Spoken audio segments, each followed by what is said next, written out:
So ek wil so vinnig met julle deurgaan waar ons die naweek was en waar die Here ons heen gevat het en wat die Here met ons gedoen het en wat hy aan ons kom openbaar het. So ons het Vrydag aand het ons afgeskop en ons het mekaar die vraag gevra: wie is Jesus?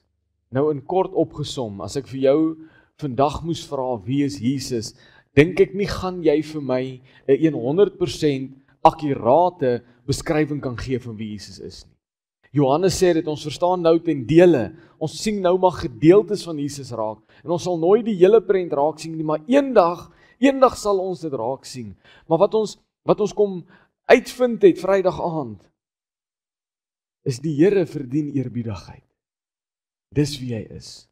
Hy is groot, hy is almagtig, en hy is God die Seun. Dis wie hy is. En ons het gelees dat Johannes toe, die oomblik toe hy sien dat dit Jesus is, die oomblik toe hy hom aanskou, toe val hy voor sy voete neer. En wanneer laas het ek en jy daai reaksie gehad? Wanneer laas was ons so oorweldig deur Jesus se grootheid en sy teenwoordigheid, dat ek besef het, ek moet nou gaan lê voor hom, ek is nie waardig om in sy teenwoordigheid te staan nie. Wanneer laas het ons dit beleef? Saterdagoggend het ons gedroom. Ons het as gemeente saam gedroom oor waantoe is ons op pad. Waarheen lei die Here ons? En ons het almal ons drome en alles op daai bord gesit. En jy kan met liefde nou daar gaan lees oor wat is die hartklop, nie net van my nie. Nie net my hartklop nie. Eklesia is nie gebou op een persoon nie. Dis nie gebou op 'n raad nie. Dis nie gebou op 'n span bedieningsleiers nie. Dis gebou op die liggaam van Jesus Christus. En dit beteken elke een van julle is deel. En daai hartklop is nie myne alleen nie, maar is die liggaam se. En ons het Saterdagoggend deur dit gegaan. En ons het Saterdagoggend gegaan oor wat is die gemeente se missie en visie en wat verwag die Here van ons. En Saterdag aand het ons begin praat oor wie sê Jesus is hy. En ons het 'n lang reeks gehad, 8 weke, nie aan een nie, opgedeel, sodat dit oor 'n langer tydperk gestrek, oor wie Jesus sê hy is, die ek is stellings. Maar in ons teksgedeelte, en ons gaan nou daardeur lees, het Jesus begin om vir Johannes te sê, moet nie bang wees nie. Hy het sy hand op sy skouer gelê en vir hom gesê, moet nie bang wees nie. En toe sê hy vir hom, hier is hoekom jy nie moet bang wees nie, want ek gaan vir jou sê wie ek is. Ek is die eerste en die laaste. Ek is die lewende, en kyk, ek was dood, maar ek lewe vir ewig en ewig. En Jesus het in ons harte kom vasmaak dat hy is die begin en die einde, hy is die alfa en die omega, hy is die een wat elke werk, goed of sleg, in jou begin het. En hy is die een wat elke werk in jou, goed of sleg, tot 'n einde ook gaan bring.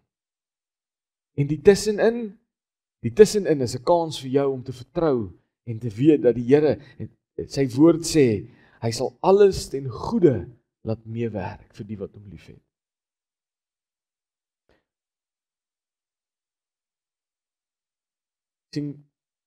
En al was jy nie hier die hele naweek nie, moet nie voel dat dit dan nie vir jou is nie, dat jy nou uitgemis het, dat jy nie gaan deel hê aan die volle prentjie nie. Ek vertrou met my hele hart en siel, dat die Here het net een oggend nodig. Hy het net nodig dat jy hier is vanoggend. Hy het net nodig dat jy opgedaag het en gesê het, Here, my hart is oop, kom praat met my. Amen. Sien, in ons teksgedeelte sien ons 'n idee waarmee ons wel bekend is. Maar die gewig daarvan is ons nie altyd mee bekend nie. Deur Jesus se woorde openbaar hy nog 'n gedeelte van homself, nog 'n gedeelte wat my en jou vry maak, wanneer ons dit in ons harte besef. Deel van wat ons die naweek bespreek het, is dat vrees oorheers ons. vrees maak dat ek nie kan optree nie. Dit maak dat ek nie kan doen wat God van my verwag om te doen nie. Dit maak dat ek nie by my doel kan uitkom nie, want ek is so bang vir mense en ek is so bang vir die omstandighede. Maar die ware kennis van wie Jesus is, dit stel my vry. En in hierdie teksgedeelte het die Here nog 'n gedeelte van homself geopenbaar, wat ek glo ons in ons harte en in ons gedagtes gaan vrymaak. Kom ons lees dit saam, Openbaring 1, vers 17 en 18. Dit sê, toe ek hom sien, het ek voor sy voete neergeval soos 'n dooie. Maar hy het sy regterhand op my gelê en gesê, hou op om bang te wees. Ek is die eerste en die laaste en die lewende. Ek was dood, maar kyk, ek leef vir ewig en ewig. Ook hou ek die sleutels van die dood en van Hades. Van julle se vertaling sal sê, en die doderyk. En die gedeelte waarop ons gaan fokus vanoggend is, waar Jesus sê, maar kyk, ek leef vir ewig en ewig. Ook hou ek die sleutels van die dood en die doderyk. Sien, Jesus leef vandag nog. Amen. Daar's soveel gelowe daar buite waar mense 'n dooie standbeeldjie aanbid. Iemand wat iewerste in 'n graf in die grond lê. Iemand wie se liggaam alweer in stof verander het en net so veel deel is van die aarde soos wat hy was toe dit begin het. Maar ek en jy, ons bid Jesus Christus wat leef vandag nog en hy leef vir ewig en ewig. Sien, die ding is, ons ken sy kruisiging. Ons weet wat het hy kom doen aan die kruis. Ons weet hy het gesterf vir my en jou en vir ons sondes. Ons weet hy het vir ons sondes betaal en ons is wel bekend met die feit dat hy dood gegaan het. En ek sê nie dis 'n verkeerde ding nie, maar dit is oralste sigbaar. In ons eie logo is daar 'n kruis om ons te herinner aan die prys wat Jesus Christus betaal het. En dis 'n prys wat ek dink nie een van ons wil betaal nie.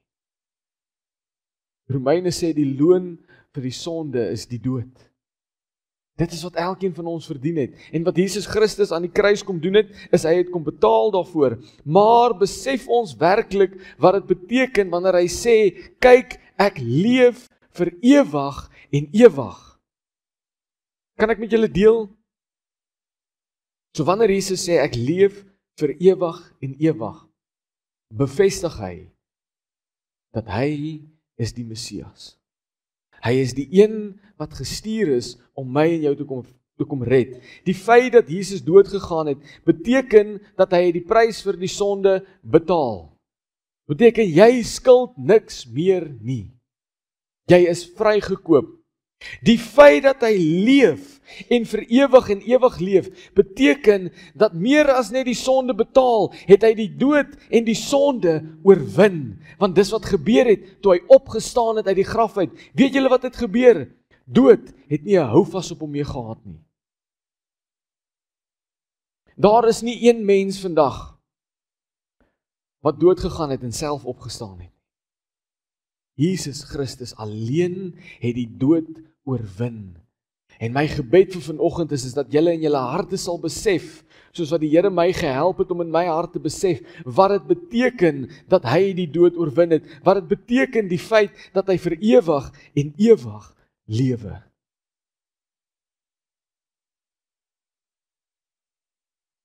Sien, Jesus sê, ek het een keer geleef.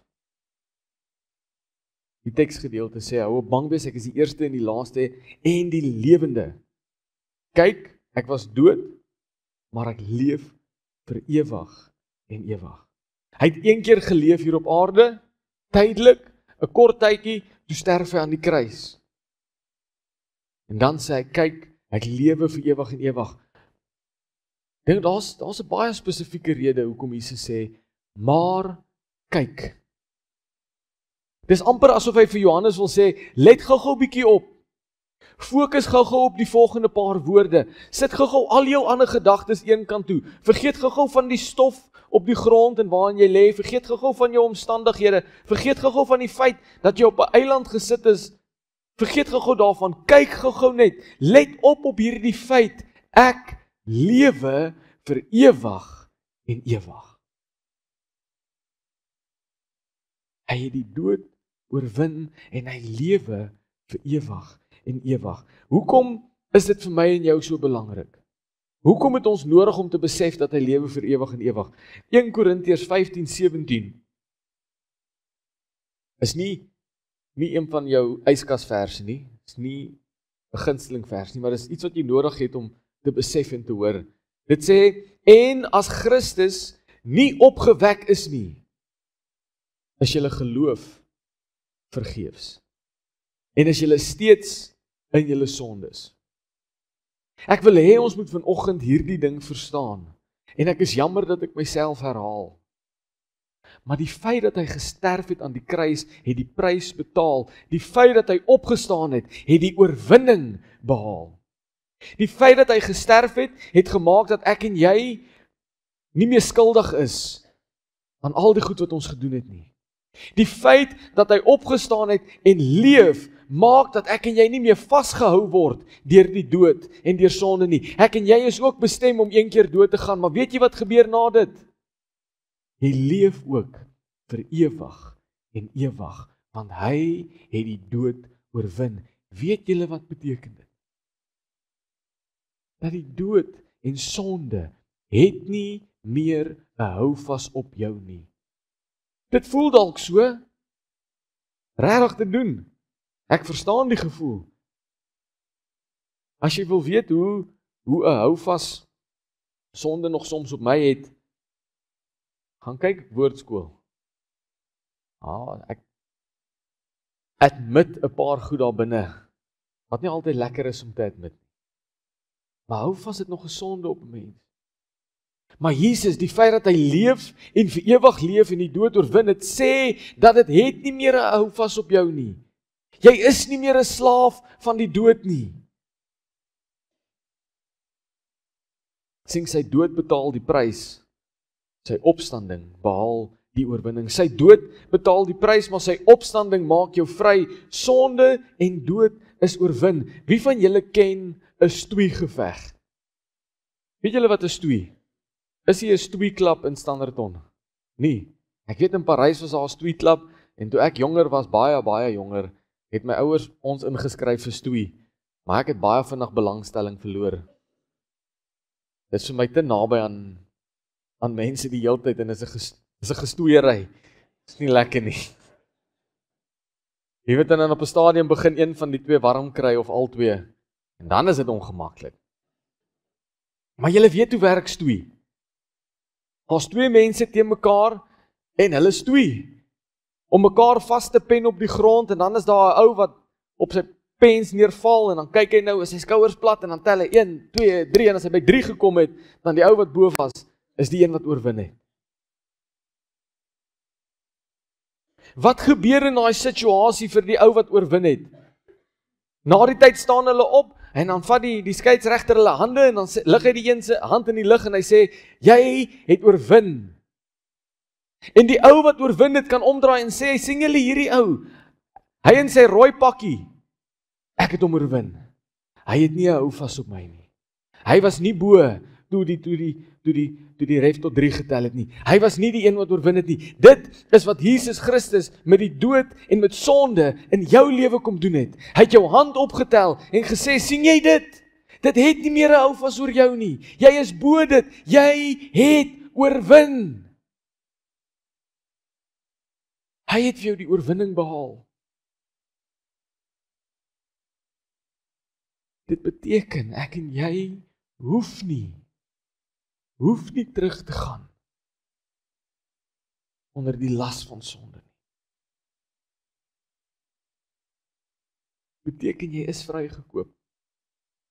Want Jesus Christus leef. Dis wat dit beteken. Ek onthou toe ek jonger was en net in die kerk begin betrokke raak het, was dit een van die goed wat vir my met die mekaar gemaak het. As jy met iemand vra, hoe gaan dit? En dan sê hy, ag, jy weet, my hart loop oor want Jesus leef. Ja, hy doen. Maar hoekom? Wat beteken dit vir my? Wat beteken dit dat hy leef? Dit beteken hy het vir jou die oorwinning gegee. Dit beteken dat jy hoef nie terug te gaan na jou omstandighede toe en maar net weer te herhaal daar waar jy was nie. Dit beteken jy kan opstaan, jou hand in die lug steek en sê, ek is meer as 'n oorwinnaar deur Jesus Christus, die Seun van God.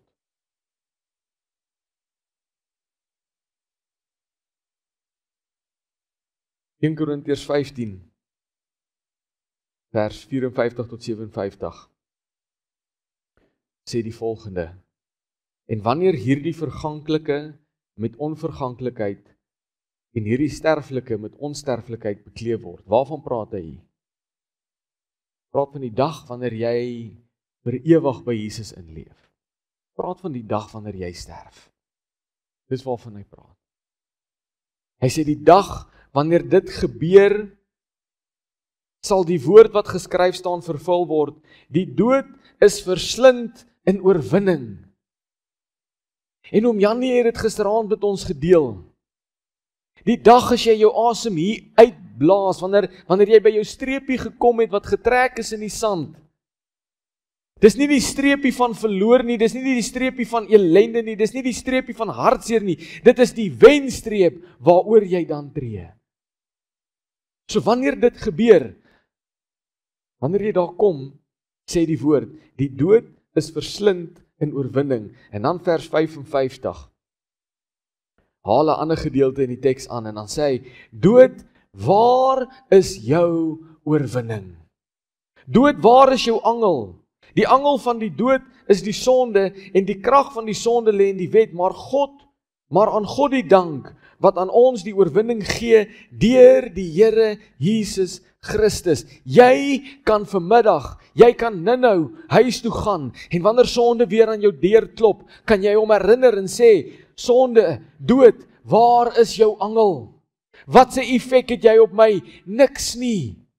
Jesus Christus het aan die kruis jou angel kom vat. Hy het toe hy opgestaan het uit die dode uit, daai effek wat sonde in jou lewe gehad het, daai houvas het hy weggevat. En die oorwinning was syne. En 'n wonderlike ding wat ons lees, is dat aan God die dank, want daai oorwinning wat Jesus behaal het, hy vir jou kom gee.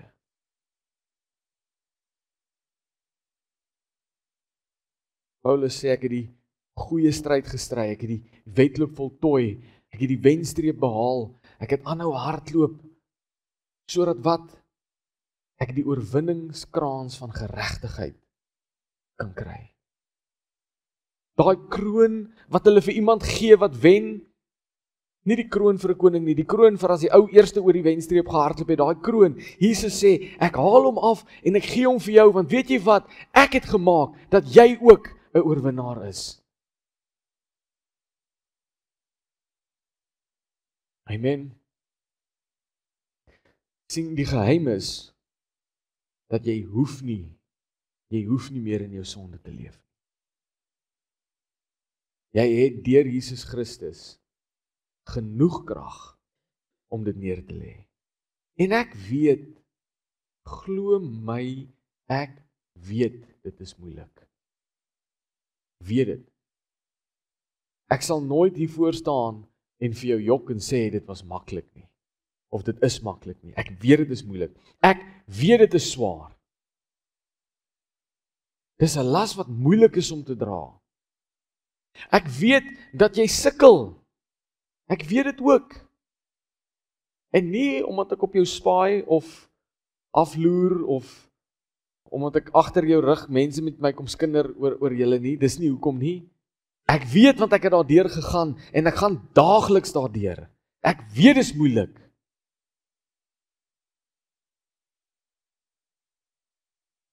En ek weet ook dat jy dink dat jy dit nodig het. Dat jy nie sonder dit kan leef nie. Maar, weet jy wat? Jesus Christus leef. So wanneer iemand weer vir jou sê, Jesus Christus leef, dan weet jy wat hy sê. Jesus Christus leef, so ek het die oorwinning gekry. Jesus Christus leef, so ek is vrygemaak. Jesus Christus leef, so ek hoef nie meer onder die bande van sonde te wees nie. Jesus Christus leef, dis wie hy is, en dis hoekom ek hom dien. Hy het die krag van dood en sonde weggeneem, en dit vir homself gevat. Hoe weet ons dit? Hoe weet ons dat dit is wat hy gedoen het? Hier aan die einde van vers 18 sê hy, ook hou ek die sleutels van die dood en van Hades. Ook hou ek die sleutels van die dood en die doderyk. And I hold the keys of death and Hades. Daar is baie spekulasie en baie vrae rondom Hades, rondom die doderyk, en so ek wil julle net 'n bietjie agtergrondkennis gee, sodat wanneer jy by hierdie vraag kom, jy jouself nie te lank besig hou met goed wat eintlik nie saak maak nie. Ja, Hades is iets wat jy seker al in 'n Griekse mitologie movie gehoor het. Jy het seker al daarvan gehoor, van Hades. En nou dink ons, hoe jy net die Bybel praat van ander gode hierso. Nee, Jesus gebruik net die woorde wat daai tyd bekend was.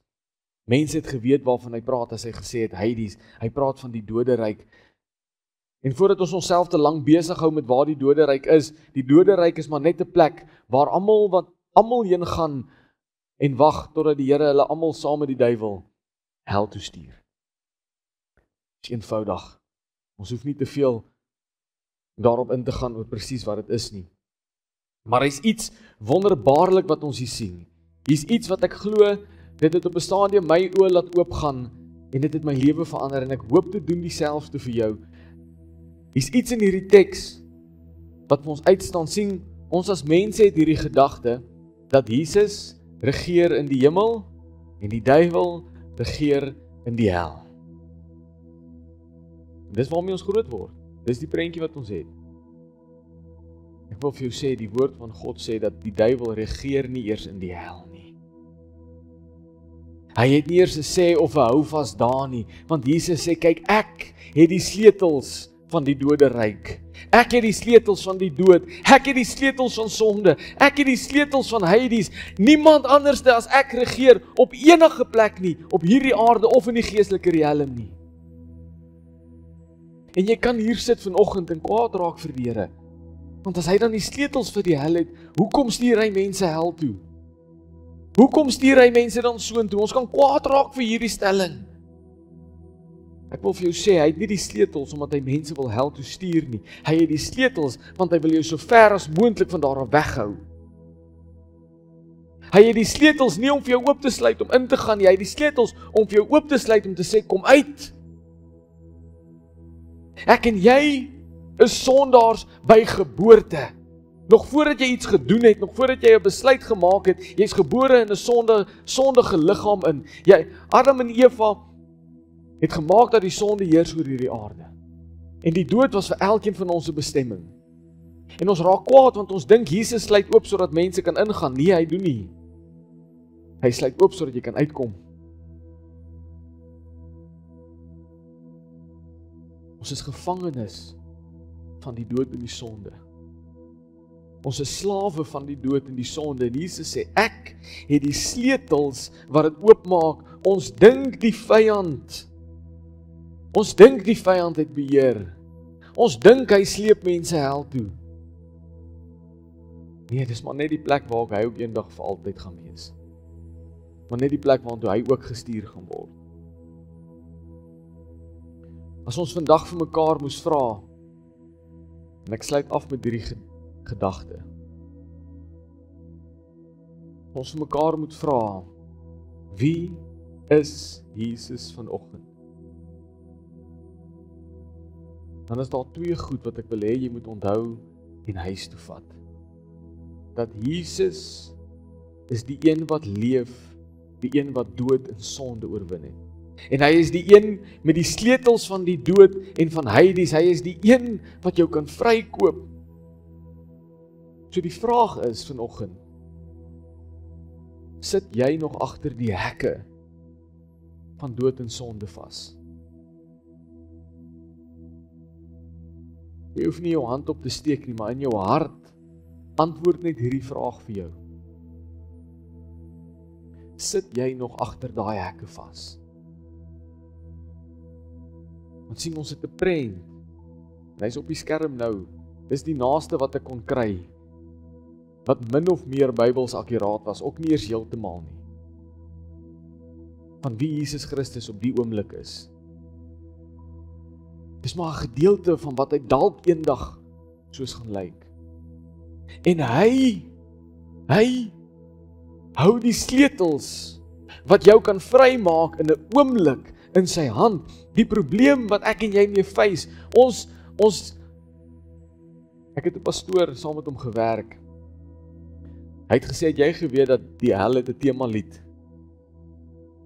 En ek het niks teen Frank Sinatra nie.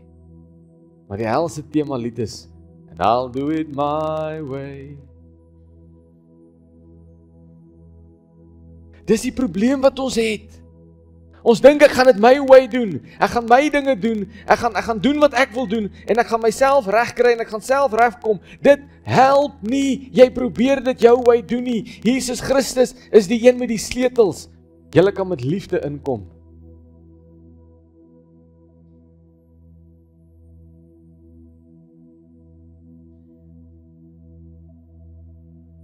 Dis die toekoms van ons kerk.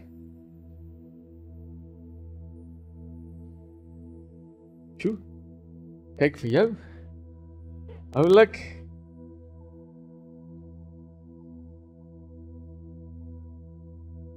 Ek gaan vra dat die mense wat ons met die nagmaal gaan bedien so langs vorentoe kom. Dat ons gaan help met die nagmaal, kom so langs vorentoe.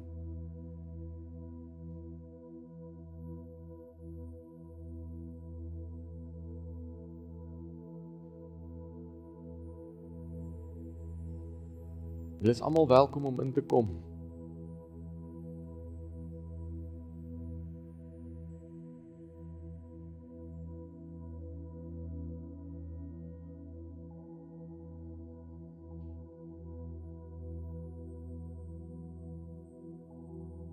So die nagmaal, hierdie tafel, die kelkie, broodjie, die wyn en die brood, is 'n simbool van wat Jesus opgegee het. Is 'n simbool van die prys wat hy betaal het om die sleutels van die dood en die doderyk te kry, sodat jy na hom toe kan kom en sê, Here, ek sukkel. Ek sukkel met 'n klomp goed in my lewe. Here, ek is vasgevang in sonde. Ek is vasgevang in dood. Here, ek sit agter die hekke en ek kom nie uit nie. Dis 'n simbool van wat hy gedoen het om daai sleutels te kry en te sê, ek het die sleutels van die dood en die doderyk en ek kan in 'n oomblik kan ek jou vrymaak. Maar dit gaan kos dat jy jou hand uitsteek en sê, Here, ek het U nodig. Dit gaan kos dat jy jou hand uitsteek en sê, Here, ek het nodig dat U my help. Dit gaan kos dat jy so Saggeus 'n plan sal maak en sê, Here, ek sal in 'n boom klim om 'n gedeelte van U te sien. Here, ek weet ek kan nie deur die skare kom nie, maar dit gaan my nie stop nie. Daar is niks op hierdie aarde wat my gaan keer om by U uit te kom nie.